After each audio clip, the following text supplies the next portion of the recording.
Hey guys, what's up? This is Conrad at KOed Boxing, and I'm going to address another question today and get into three topics. One is the boxer's gallop. Another controversial topic. I got a couple questions on that, and actually I got questions this week about footwork, different things you can use to improve footwork. I love footwork, so great topic. Which leads us to the second part, which is going to be lateral movement. And the point of this is cutting off the ring. Okay, now to start with, you notice I'm wearing some pretty big oversized 20-ounce gloves. We'll get to that in a minute. The other caveat is that I'm going to show you some drills at the end, but when I say show you, I mean literally I'm going to show you. I'm not really going to be able to do them because it snowed and iced yesterday and last night, and so if I try to do these drills in the yard, I will slip and kill myself. And if I try to really do them here, I'll probably go over and hit my head on the slanted ceiling. Generally, I'll just have to show you, and you can work on these, and then maybe in the future I'll do actually a full workout with these drills, some of which you've seen, some of which you haven't. But first, let's talk about the gallop. Now, the gallop is controversial among some old heads because they say you shouldn't do it. Now, what generally speaking, you know, the real conservative guys out there, not saying they're wrong, because we're going to talk about the fors and against this, but the conservative guys out there will tell you when you're in a stance and you're moving, right? When you're moving, what do you do? If you're going to my right, which would be, if you're looking at me, to my left, but to my right hand, then I'll go with this foot, my right foot, and then my left foot. If I'm going to my left, the same thing. If I'm going forward, like that. If I'm going back, like this. So basically, you push. You know, boxing's funny because it's always, everything is the opposite of what you think it would be. So if I'm going to go to my right, I push off my left foot, and then I'm to my right. If I want to go the other way, I push this way. You know, this, right? We've talked about this. You know, I'm a huge fan of just practicing your box steps, which are these types of moves, right? So that you get used to whatever is happening, not crossing your feet, right? So the basic box step drill that I've talked about again and again and again, and it's as old as, you know, me. Well, it's a lot older than me. To the end of time would be, here you go. You're in a stance. 60%, let's say your weight's more on your back foot. 40% is on your front foot. You got the front toe kind of lined up with your back heel is a way to do it. I like to have my front foot more forward than to the side, but you can have it kind of like that. And this box step would be to my right, back, to my left, forward. Or another way to do it would be back to my left, forward to my right. And you practice getting those steps, always getting those steps in your stance even, and you're not crossing your feet. If you are in a southpaw position, it's just the opposite. We've talked about this.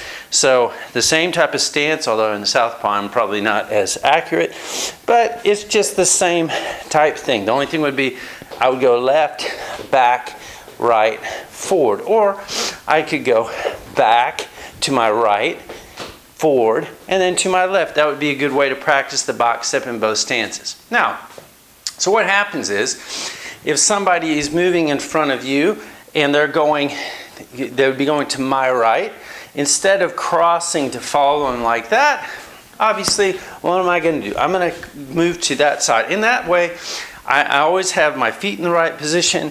If I go here, I can throw punches. If I go here, I never really get off balance. Now, the gallop step is a little bit more controversial, and you've seen lots of guys do this, even if you haven't registered it, right? I call it a gallop step. Some people call it like a skip step. But if I'll go forward towards you. It's this type of gallop type thing. So if I go like this, so you can see. You know, it's almost like when you're skipping when you're a kid, right? So this gallop step, okay? Now, let's talk about the reasons not to do it before we talk about whether, you know, it has its use, okay? a reason not to do it. And some old heads will really get on you, and your coaches might get on you. And you shouldn't really do it if you don't have your footwork down, so that you can at least do like what I showed you with the box step or your footwork, that you're not stepping too wide, so you're not stepping out, and then you instead of having your footwork nice and even, you wind up stepping out and you're opening up like that. You got to get your footwork to some level. Not saying mine's perfect all the time, because nobody's is, but mine probably isn't either. But you got to get your footwork to a level that you've got the basics down. But here's the problem with this gallop step. And I'll turn sideways so you can see. If I'm in the gallop step, and let's say that I gallop, I do this skip, right? If I do it where my feet get too close together, and even if I do it where they're not, there is a moment where you're dead, okay? You're dead. So let's just say what happens if I skip forward and my feet got too close together. Right here, kind of like in one of those ballerina practices stances, I can't go anywhere. I can't throw anything. If somebody hits me, I'm going over on my back because I've got no balance. My feet are together in an awkward position. I've got no way to even get out of this step, right? This is a problem. Don't think it's not. So if you're going to do this gallop, let's just, before we talk about anything else, you got to make sure that you gallop in a way that you're not bringing this back foot all the way up to this foot, okay? Right. Now, that's the first and the most fatal flaw, is if you do like a gallop step and you get your feet together, you're just doomed, okay? But let's say that you're doing it, and it literally is pretty simple, right?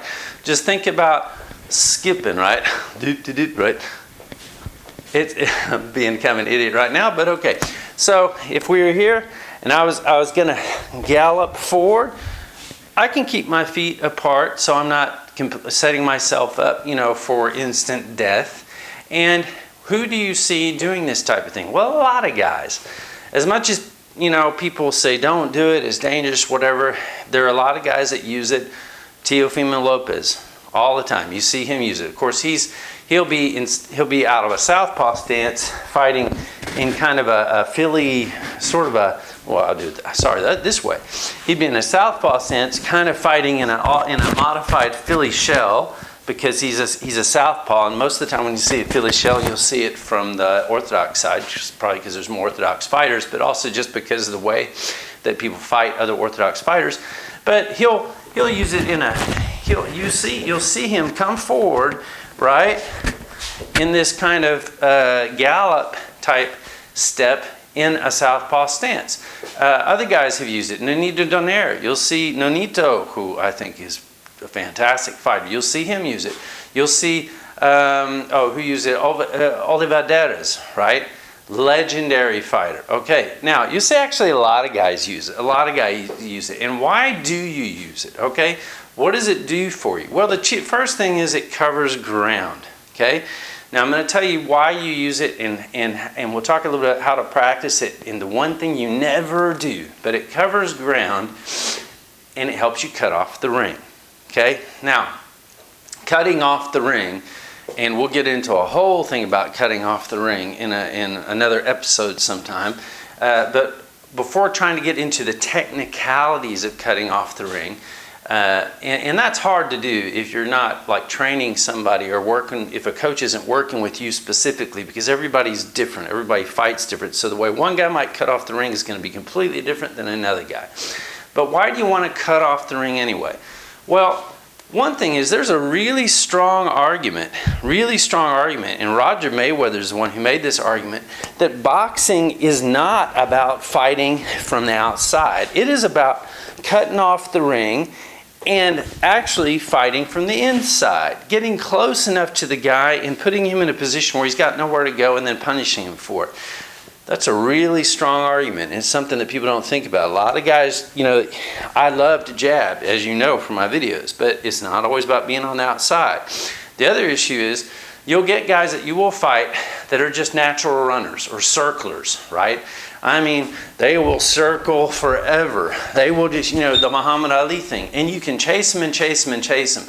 If you chase somebody, he's going to set a trap on you and he's going to walk you right into a punch. Chasing people is not the same as cutting them off. Okay? So, let's talk about how you can use this and how you can use it to cut off the ring. And then we'll get into some lateral movement types of drills. So, let's say that you're going to use this gallop step, okay? So the gallop step covers a lot of ground pretty quick, but what does it also do, which is interesting? I'm gonna have chalk on my back now. What does it do? It actually, especially with less experienced guys, it sends them a signal that you're about to plaster them with your right hand, okay? Or in Teofimo Lopez's case, with his backhand, with his left hand. Why? Well, imagine when you're a kid, right? Remember when you're a kid and the other kid you didn't like decided he's going to throw a rock at you? What do you do? He runs up, he's going to throw a rock at you, right? And look at that movement, right? Look at that movement. He's going to throw a rock at you. I think it's ingrained in people when they see somebody coming forward that skip step, a lot of times they're like, uh-oh, what did I just do? Start to back up. So this skip step, when I'm coming forward, a lot of guys someone will just start backing up. Others will close up. Others will close up. It's hard to actually avoid that. If somebody does that to me, it's hard for me to go, oh, wait a minute, I don't want to just back up or close up, because to tell you the truth, he's like getting a running start to hit me, okay? So that right there is a use, there's a use just for kind of like the intimidation, trying to put yourself to make yourself the stronger fighter and make a guy back up. Now, is it always going to work? No. You're going to get experienced guys who are, they've seen it a million times and they're going to go to the side on you, they're going to pivot on you, whatever. But that's one thing that it gets you. But the other thing, it really does cover ground. Look, when you got guys moving around, okay, you're going to have to figure out what you're going to do. If I wanted to keep my opponent just on your side, right, on this side of the room, and he's really a runner, okay, well, I can try to, I can step with him, right? I can try to step with him. I can try to kind of just do, like the basketball type of movements. The problem is, one, it's really easy to get squared up. Two, if you're just stepping, it's hard to keep up. You will see professional boxers, and they will do something which your coaches will really not want you to do. He's going that way. They'll start crossing. Okay, they'll start crossing from a distance. Not saying you can't do that either. There's a time and a place for everything, but you start crossing your feet, and you get a guy that can really move and close ground on you, you can get in trouble. Okay, so if you have a choice between crossing your feet to keep up with the guy, or doing the Muhammad Ali thing yourself, and then you can both circle each other forever round and round. Sometimes this gallop step can work for you, but what are you going to have to do if you're going to make it work for you? Well, there's one golden rule that you got to go by, okay? One, at least in my opinion, just gym rat here, gym rat opinion, not coach, I'm not your coach, but gym rat opinion. Let's say that I've got somebody who likes to move. Okay, now what can I do? There's a couple of other ways to make this gallop step work for you. It's not only going straight forward. One, you will see actually Olivares, he would do this. You'll see Nonito Donaire do this. You can use like a gallop step to go to the sides, right?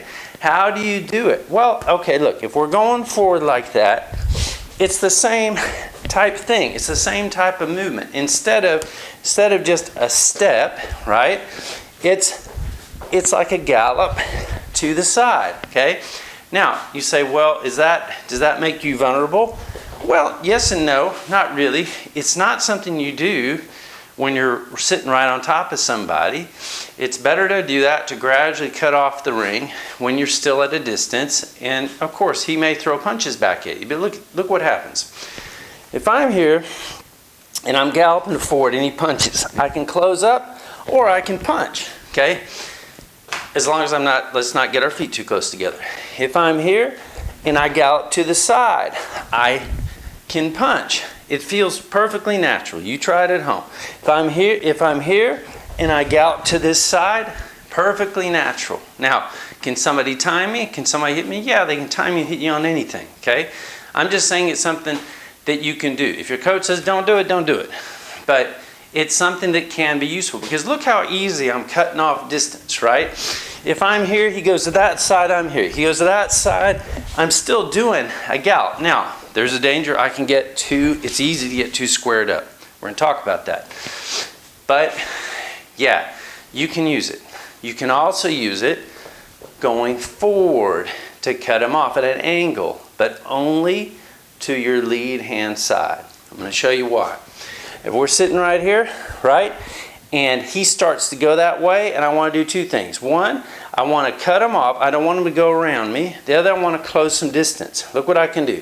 If I go to this side, okay, it depending on what he does, I'm not so bladed, it's true, but I'm in a great position to punch, right? I go to this side, I can punch, I can move. I've got my rhythm, and I've still got my gallop. What I can't do, don't do this, I've done this, and you'll get plastered. You will get a right straight down the pipe.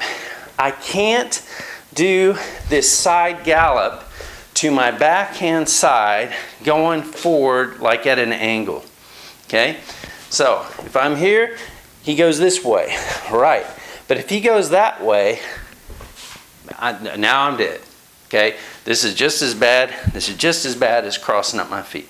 Okay? So what do? If you're in an orthodox stance, he goes that way, you cut him off, you can hit him. When he goes to this side, don't go forward at an angle, but use that gallop straight to this side. Okay, so we look a little bit like this, right?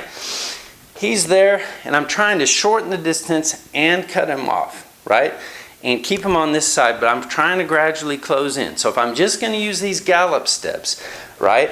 I shorten the distance, but then I went straight perpendicular, not this way, straight this way, when he tried to reverse direction on me. So I'm going here, and I'm going straight here. I'm going here, I'm going straight here. I might go 1, 2, I don't have enough room here, but okay, if I start back. 1, 2, but then I can even go 2, but I'm still always going straight to the side, right? If I'm going to use that gallop step, okay? Because if I go like this, if I go forward, I can hook him. I might even go forward and go right into a Mexican hook or a slip, right? I can do a lot of stuff if I'm going at that angle, and I can still protect myself. But if I go this way, I can't even do it. All I can do is lose my balance, put my head out there, and get shot. So, very quickly again, the movements. Now, if I'm going forward, if I'm going back, it is like a gallop. I'll do it this way so you can see. You can see me, I'm going to be galloping like an old man, but okay. The big thing is don't get your feet together. So if I'm going forward, right, and I'm going back, forward, I don't know if I'm in the camera, back. You can do it. So forward, bam, bam, bam. I can, and it is a little bit like what I said, you can throw a rock at somebody, okay? If you go into the side, it is going to be hard not to get your feet to line up and cross together, but hey, don't get too close to the guy. It's side. You can actually, when you do it, you'll have to feel that kind of gallop movement to the side. It's kind of like a skip. So bop, bop, right? In the same way back, bop. But try not to get where you're getting your feet crossed up. Now, I'm not perfectly exact. I'm just saying these are possibilities. These are possibilities. And again, when you want to cut off the ring, you can gallop at an angle forward. But if you're going to go to this right side, you don't go at an angle forward. You just go to the side. Okay? Now, here are the movements again. Going straight forward, straight back. I could go here and then perpendicular straight to the side. Okay? Now, I'm not saying that this is the only thing you should do. I'm saying it can be done. If you looked at Ruben Olivares, who is a fantastic fighter, I said that again and again. The reason I'm thinking about him is because of there was a Ring magazine article this week, and I just like, oh man, I remember this guy. And he was just one of the, during kind of the heyday of Mexican fighters, especially those smaller weight fighters, he was the king. He could hit, he was good technically, and you will see him constantly. I mean, before Chavez, like he was sort of the prototype to Chavez. Closing ground to use that front hand, to use hooks and uppercuts, and I mean, he would just kill people with his left hook. And you would see him all the time. Now I'm going to give you one other, and no intro about cutting off the ring and closing distance would be complete without lateral movement and at least a few drills. Again, I'm not going to do these drills because I don't have room. I'm just going to show you some of the drills that you should do, and I do them outside. Now you'll see on the ground, I've got one of those ladders. Okay, one of those ladders, which are these plastic rungs. What I'm also not going to do in this video, I'm not actually going to use the ladder, because if I mess up and I step on the plastic rung on this slick floor, it's going to shoot out from under me. I'm going to go over on my butt, and I might just tear a muscle or kill myself. But I'm just putting it there so you understand what I'm talking about. So this is a little bit like a virtual instruction. Do what I say, not what I do. Now, a few things that you should practice though. You should practice lateral movement.